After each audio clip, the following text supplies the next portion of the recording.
Daily Words of God. God's promise to Abraham. Genesis chapter 22, verses 16 through 18. By myself have I sworn, said Jehovah, for because you have done this thing, and have not withheld your son, your only son, that in blessing I will bless you, and in multiplying I will multiply your seed as the stars of the heaven, and as the sand which is on the seashore. And your seed shall possess the gate of his enemies.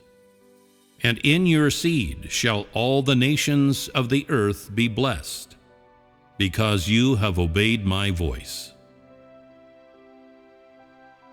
This is an unabridged account of God's blessing to Abraham. Though brief, its content is rich. It includes the reason for and background to God's gift to Abraham, and what it was that he gave to Abraham. It is also imbued with the joy and excitement with which God uttered these words, as well as the urgency of his longing to gain those who are able to listen to his words. In this, we see God's cherishment of and tenderness toward those who obey his words and follow his commands. So too do we see the price he pays to gain people, and the care and thought he puts into gaining them. Moreover, the passage which contains the words, "By myself have I sworn," gives us a powerful sense of the bitterness and pain borne by God, and God alone, behind the scenes of this work of his management plan. It is a thought-provoking passage, and one that held a special significance for, and had a far-reaching impact upon those who came after. Man gains God's blessings because of his sincerity and obedience. Was the blessing given to Abraham by God that we read of here great? Just how great? There is one key sentence here. And in your seed shall all the nations of the earth be blessed, which shows that Abraham received blessings not given to any who came before or after. When, as asked by God, Abraham returned his only son, his beloved only son, to God, not only did God not allow Abraham to offer Isaac, but he also blessed him. With what promise did he bless Abraham? The promise to multiply his offspring. And by how many were they to be multiplied?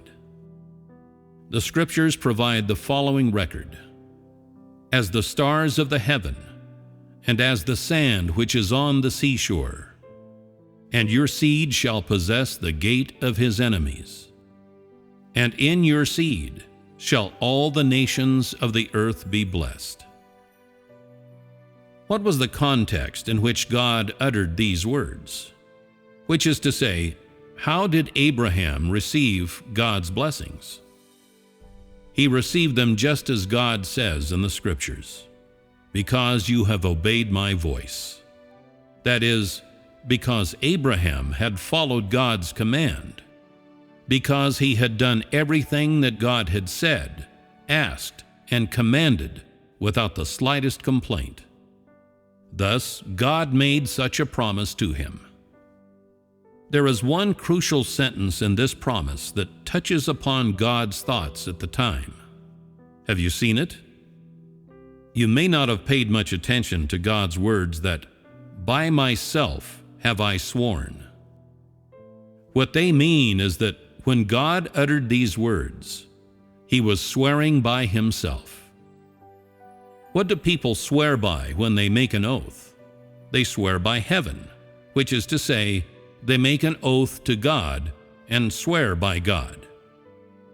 People might not have much of an understanding of the phenomenon by which God swore by himself. but you'll be able to understand when I provide you with the correct explanation. Being faced with a man who could only hear his words but not understand his heart once more made God feel lonely and at a loss. In desperation, and it can be said subconsciously, God did something very natural. God put his hand on his heart and addressed himself when bestowing this promise upon Abraham. And from this man heard God say, "By myself have I sworn."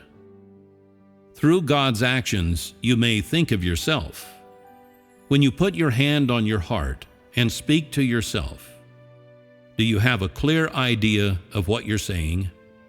Is your attitude sincere? Do you speak candidly with your heart? Thus, we see here that when God spoke to Abraham, he was earnest and sincere. At the same time as speaking to and blessing Abraham, God was also speaking to himself.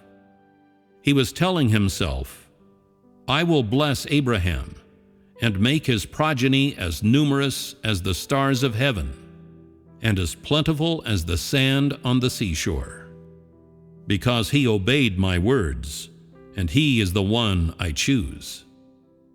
When God said, "By myself have I sworn," God resolved that in Abraham he would produce the chosen people of Israel, after which he would lead these people forward apace with his work.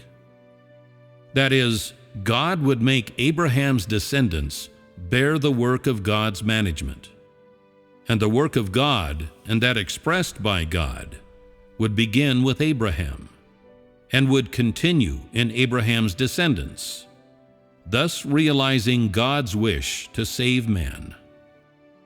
What say you? Is this not a blessed thing? For man, there is no greater blessing than this. This, it can be said, is the most blessed thing. The blessing gained by Abraham was not the multiplication of his offspring, but God's achievement of his management, his commission, and his work in the descendants of Abraham. This means that the blessings gained by Abraham were not temporary, but continued on as God's management plan progressed. When God spoke, when God swore by himself, he had already made a resolution. Was the process of this resolution true? Was it real? God resolved that from then onward, his efforts, the price he paid, what he has and is, his everything, and even his life would be given to Abraham and the descendants of Abraham. So too did God resolve that, starting from this group of people, he would make manifest his deeds and allow man to see his wisdom, authority, and power.